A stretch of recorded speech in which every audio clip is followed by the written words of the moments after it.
아멘. 오늘 우리에게 주시는 하나님의 귀한 말씀은 욥기 34장 16절에서 20절에 있는 말씀입니다. 이 말씀은 제가 가진 성경 구약 795면에 있습니다. 오늘 우리에게 주시는 하나님의 귀한 말씀 욥기 34장 16절에서 20절의 말씀입니다. 찾으셨으면 함께 읽겠습니다. 만일 내가 총명이 있거든 이것을 들으며 내 말소리에 귀를 기울이라. 정의를 미워하시는 이시라면 어찌 그대를 다스리시겠느냐. 의롭고 전능하신 이를 그대가 정죄하겠느냐. 그는 왕에게라도 무용지물이라 하시며 지도자들에게라도 악하다 하시며 고관을 외모로 대하지 아니하시며 가난한 자들 앞에서 부자의 낯을 세워주지 아니하시나니 이는 그들이 다 그의 손으로 지으신 바가 됨이라. 그들은 한밤중에 순식간에 죽나니 백성은 떨며 사라지고 세력 있는 자도 사람의 손을 빌리지 않고 제거함을 당하느니라. 아멘. 오늘 본문은 엘리후가 욥을 향해 하나님의 공의로움을 변호하는 내용입니다. 엘리후는 욥과 세 친구들의 긴 논쟁이 아무런 결론이 없이 끝나자 자기가 마무리를 짓겠다면서 등판하지요. 엘리후가 볼 때 욥의 세 친구들이 3대 1로 싸워놓고도 욥을 이기지 못한 이유는 다 그들의 능력 부족 때문이었습니다. 해박한 지식과 아주 빈틈없는 논리로 무장한 엘리후는요, 그동안 욥이 했던 말들을 하나씩 꺼내서 요약 정리하면서 비판을 해요. 이 내용이 굉장히 튼실합니다. 그건 뭐 말할 것도 없고, 이 엘리후는 각종 수사적인 기술에도 굉장히 능한 사람입니다. 예를 들면 엘리후는 욥의 이름을 직접 거명하면서 심리적인 압박을 해 들어와요. 또 청중들에게는 내 말 좀 들어보시오 이렇게 이야기하면서 군중 심리까지 지지 세력으로 등에 업고 있죠. 엘리후가 말을 얼마나 잘하는지 공격당하는 욥은 물론이고요, 사실은 뭐 같은 편이라고 할 수 있는 엘리후도 아무 말을 못합니다. 오늘 본문에서 엘리후는 그의 탁월한 언변으로 하나님의 정의에 관해서 설명을 하지요. 저는 이 본문을 통해 하나님께서 주시는 은혜를 의롭고 전능하신 이를 그대가 정죄하겠느냐라는 제목으로 여러분과 나누고자 합니다. 첫째로 저는 엘리후가 하는 발언의 사실관계부터 좀 확인을 해보고 싶어요. 엘리후는 오늘 발언에서 하나님이 어떤 분인지를 설명하고 있습니다. 18절을 보면 하나님은 왕도 무용지물이라고 하시는 분이에요. 지도자들도 악하다고 하신답니다. 세상 권세를 휘두르는 자들의 눈치를 하나님은 보지 않으십니다. 악을 간과하지도 않는 분이라는 뜻입니다. 19절을 보면 고위직이라고 해서 뭐 특별 대우를 해준다든지 아니라면 부자라고 대우를 해주거나 그런 분이 아니에요. 그렇게 체면을 세워주는 분이 아니라는 겁니다. 자리가 높고 돈이 많다고 편애하는 하나님이 아니라는 거예요. 왜냐하면 사실 그들이 누리고 있는 모든 것들 사실은 다 하나님이 주셔가지고 그들이 받은 거잖아요. 그렇기 때문에 하나님은 그들의 눈치를 보실 이유가 전혀 없다는 것입니다. 사람에게 돈과 명예, 권력, 능력, 건강을 주신 하나님은 주셨기 때문에 걷어갈 수도 있는 분이라는 것입니다.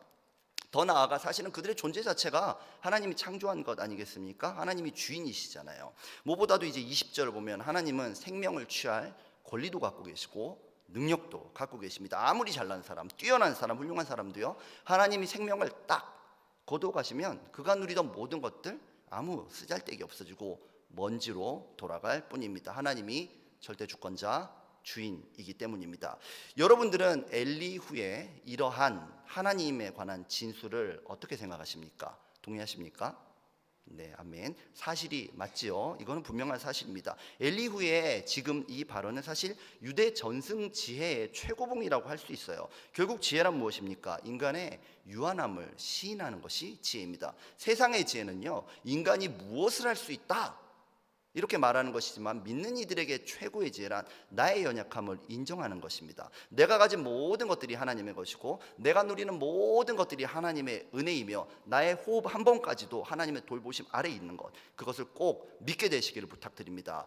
그러므로 이 세상의 최상급의 바보는 하나님이 없다고 하는 사람입니다. 시편 14편 1절은 이렇게 말하죠. 함께 읽어보겠습니다. 어리석은 자는 그의 마음에 이르기를 하나님이 없다 하는도다. 그런데요, 최상급 바보는 아니더라도 둘째 가는 바보도 있습니다. 하나님이 절대주권자인 걸 알아요. 알면서도 자기 뜻대로 자기 능력으로 살려는 사람이 바로 그런 사람입니다. 저는 한 집사님의 허락을 받아서 그분의 간증을 나누고 싶습니다. 이 집사님은 한 직장에서 20년을 일하셨대요. 경력으로 보나 실력으로 보나 굉장히 인정받는 그런 분입니다. 그런데 결혼을 하고 육아를 시작하면서 이제 오후 근무 시간을 사용하기가 너무 힘들어졌대요. 여기다가 올해부터는 교구에서 중요한 사명을 맡으면서 주말과 주일은 거의 교회에 붙어 있어야 되는 그렇게 됐어요. 게다가 직장에서는 뭐라 그러냐면 이제 팬데믹 다 풀렸으니까 오후 근무 꼭 해야 됩니다, 이렇게 얘기를 하더래요. 그리고 주말 주일에도 꼭 나와서 일을 해야 된다, 이렇게 요구를 하더래요. 그러니까 이제 갈등이 생길 수밖에 없잖아요. 그래서 이제 간절히 기도를 하는데 월급이 좀 줄고 직장에서 강등이 되더라도 자녀를 잘 양육하고 교회에서 맡겨진 사명을 잘 감당해야 되겠다, 이런 생각이 들더랍니다. 그래서 그런 자리를 찾게 해달라고 저한테 기도 부탁을 하는 거예요. 제가 이 승진을 위한 기도를 많이 해봤는데 강등을 위한 기도는 제가 해본 적이 한 번도 없었거든요.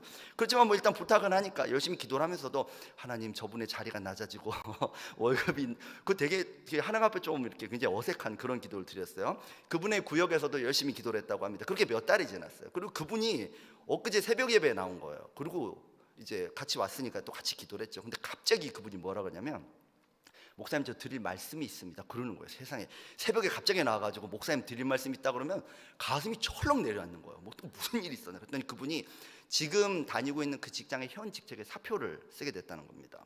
왜냐면요, 같은 직장이긴 한데 다른 부서로 승진하게 되었기 때문입니다. 주말 주일에 일 안 하고요, 근무 시간 자유로워지고요, 직급은 높아지고요, 당연히 월급도 높아지고요. 사람들이 뭐라고 말하든지 세상의 상식이 이렇고 저렇고 어쩌든지 아무 상관없이요, 세상이 어떻게 돌아가든지 그런 거 아무 상관없이요, 하나님이 하시면 되는 줄 믿습니다. 절대 주권자 하나님의 눈치를 보는 게요 최고의 지혜, 또한 최고의 능력인 줄 믿으시기 바랍니다.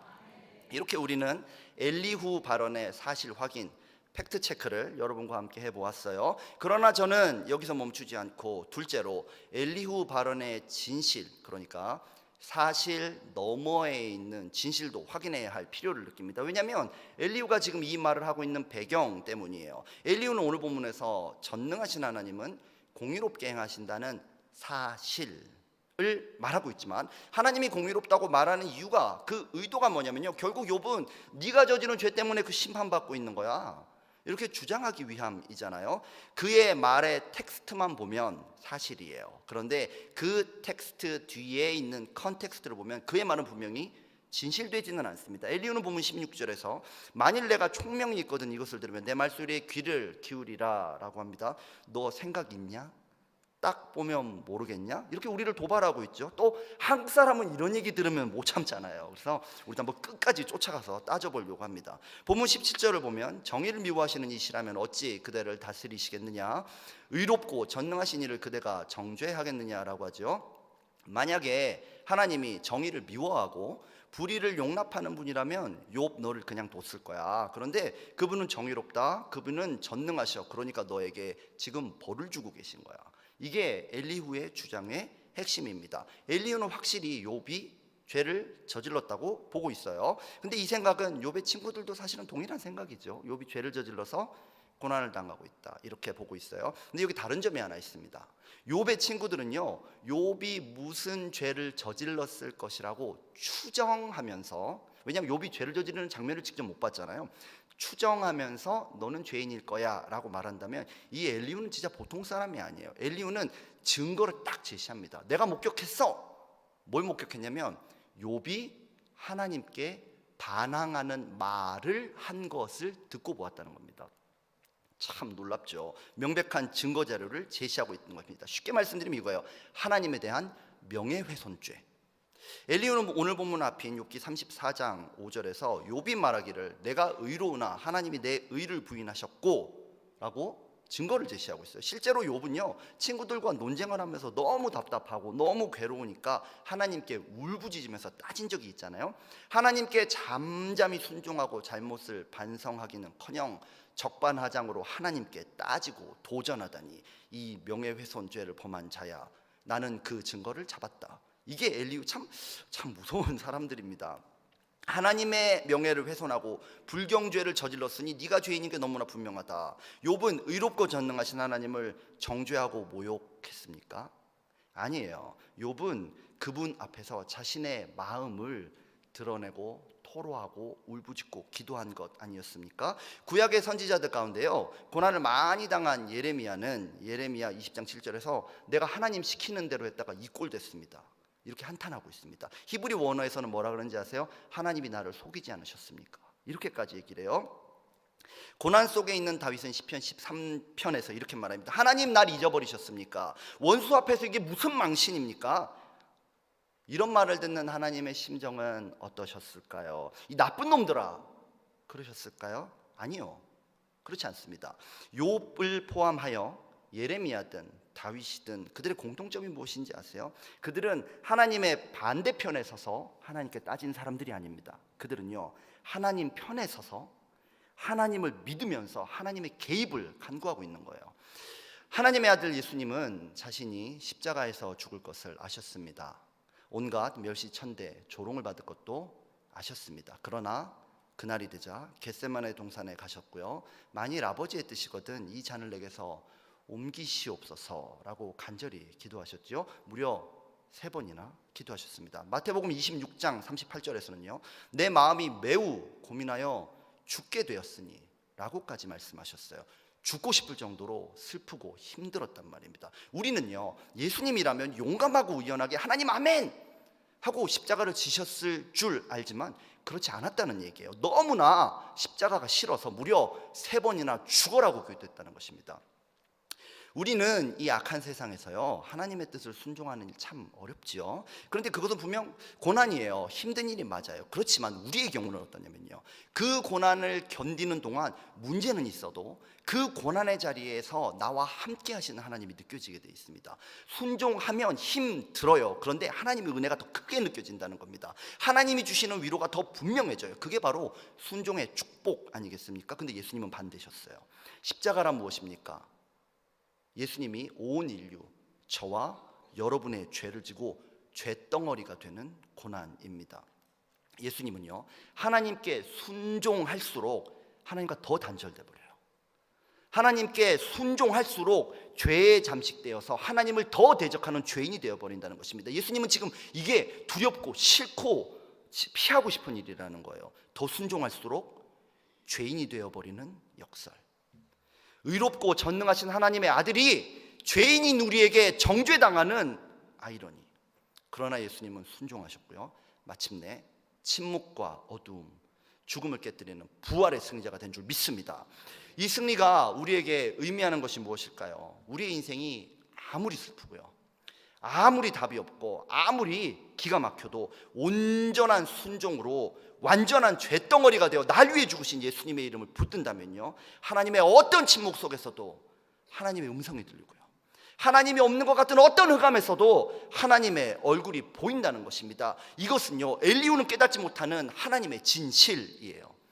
오늘 우리는 엘리후의 말을 함께 읽었죠. 그의 말은 분명히 사실이었습니다. 그러나 진실은 아니에요. 우리는요, 예수님이 계시지 않습니까? 예수님이 계시기 때문에 우리는 마음 놓고 하나님께 기도해도 괜찮습니다. 그분은 내 편이시기 때문에 믿고 부르짖어도 된다는 얘기예요. 저 너무 힘듭니다, 하나님. 저 오늘 미쳐버릴 것 같아요. 이거 너무 하시지 않습니까? 저 좀 도와주세요. 하나님이 공의롭고 전능하시다는 말은 맞는 말입니다. 그러나 정말로 그분이 언제든지 우리를 벌줄 준비가 되어 있는 독재자, 폭군이 된다는 말입니까? 아니에요. 십자가의 예수님을 보니까 하나님은 어떤 분이시냐고요? 하나님은요, 우리의 고난에 함께하는 분이십니다. 이제 그분의 발 앞에 우리의 모든 고난을 눈물로 쏟아내실 분들, 그분과 함께 믿음으로 승리하실 분들은 아멘 하시기 바랍니다. 아멘.